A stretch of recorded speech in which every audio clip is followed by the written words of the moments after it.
To configure the Zelle mobile app, start by downloading and installing the app from the App Store or Google Play. Once installed, open the app and tap on Get Started. You will be asked to enter your mobile number to receive a verification code. Enter the code you received to verify your mobile number. Next, you will be prompted to enroll with Zelle. You can enroll using your online banking credentials if your bank is a Zelle partner. Or you can enroll directly with Zelle using your debit card information. If you choose to enroll with your bank, select your bank from the list of participating banks and log in with your online banking credentials. If you choose to enroll directly with Zelle, enter your debit card information and follow the prompts to complete the enrollment process.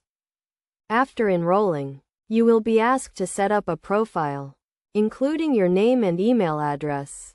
You will also be prompted to add a bank account or debit card to use with Zelle. To add a bank account, select your bank from the list of participating banks and log in with your online banking credentials. To add a debit card, enter your debit card information and follow the prompts to complete the process. To send money with Zelle, open the app and tap on Send Money. Enter the recipient's mobile number or email address, the amount you want to send, and a memo to describe the payment. Review the transaction details and tap on Send to complete the transaction.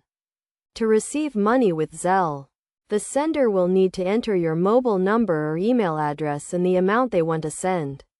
You will receive a notification when the money is sent and it will be deposited into your bank account or debit card. To ensure the security of your transactions, use a strong password and keep your account information up to date.